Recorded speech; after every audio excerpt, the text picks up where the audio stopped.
Boa tarde, senhoras e senhores.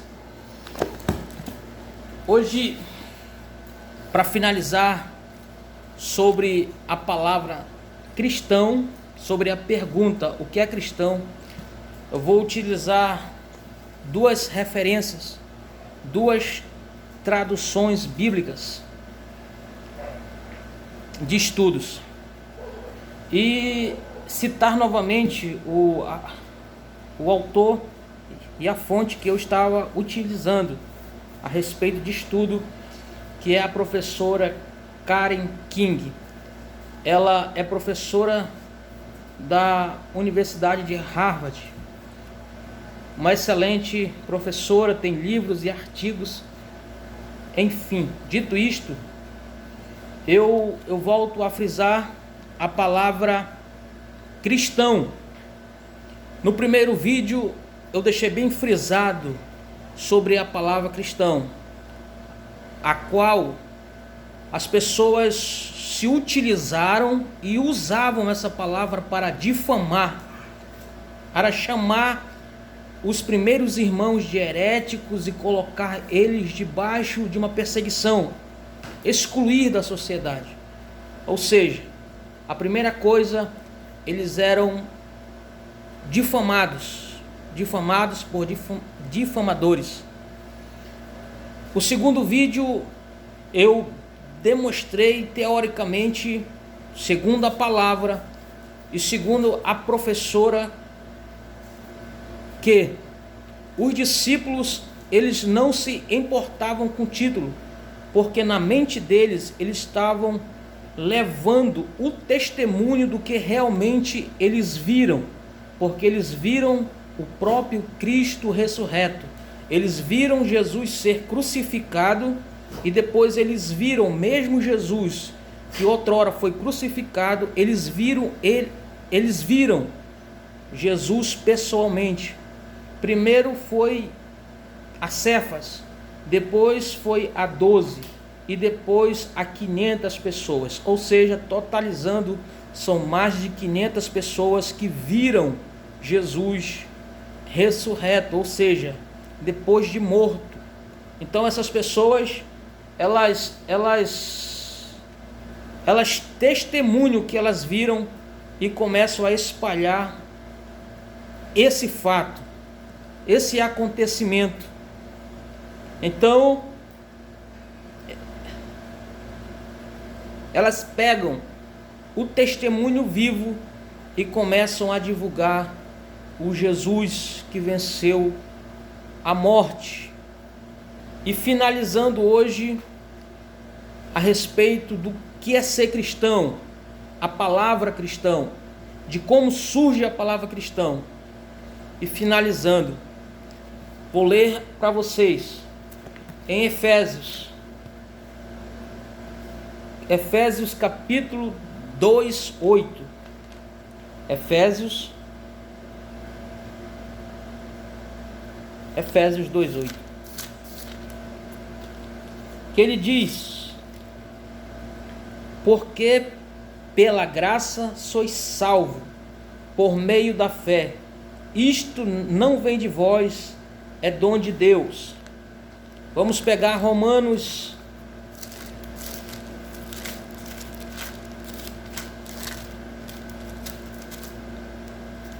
lembrando, eu estou usando duas traduções bíblicas, tá? De estudos.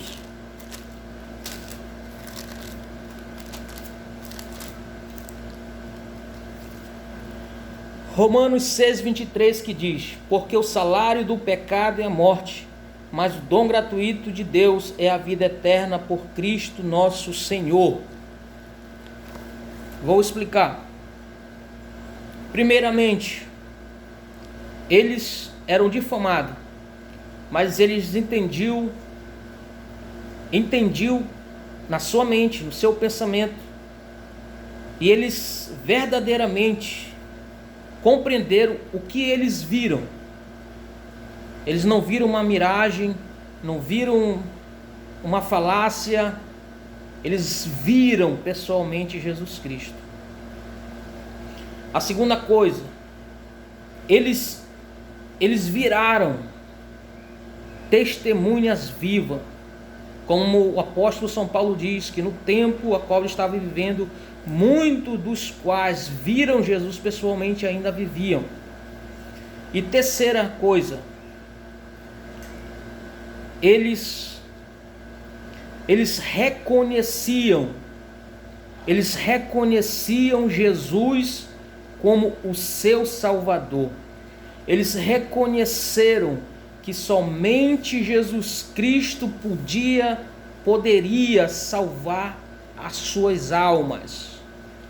Que verdadeiramente aquele Jesus que caminhou com eles e que os seus levaram na presença de um romano, a qual os romanos levam à cruz, e eles, ao certo, viram aquele homem morto, depois viram aquele homem vivo, e agora eles creem, eles reconhecem Jesus como Salvador.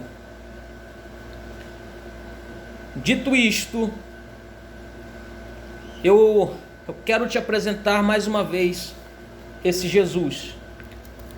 E você, nesse momento, você pode me questionar: mas Jean, se eu reconhecer esse Jesus, se eu tomar esse Jesus para a minha vida como um testemunho, eu vou sofrer como os primeiros cristãos, os discípulos e tantos outros irmãos sofreram? Eu vou ser difamado, eu vou ser perseguido? Eu quero dizer para você que não. Por quê? Eu vou exemplificar. Se você for em um manjar, em um dia que você for convidado a um almoço, você vai levar o manjar, o almoço? Não, você foi convidado. E ao ser convidado, o dono, ele vai comprar todo o mantimento e vai fazer o preparo. E quando você chegar, você vai apenas degustar. A mesma coisa, meu querido. A mesma coisa. A mesma coisa já foi feito. Os nossos irmãos, eles já pagaram o preço. O próprio Cristo pagou o preço de morte. O próprio Cristo sofreu. Os nossos irmãos, os nossos primeiros irmãos no primórdio, sofreram devido ao testemunho e reconheceu Jesus. Hoje, Jesus, ele te convida a ceiar com ele. Hoje, Jesus te convida ao banquete. É por isso que nós nos referimos nos dias de hoje atuais, que não tem como questionar Deus, não tem como questionar a soberania de Deus, não tem como questionar o porquê da miséria, o porquê da doença, o porquê de pessoas sofrerem, o porquê de pessoas sentirem dores, não tem como questionar, porque o Cristo já preparou o banquete.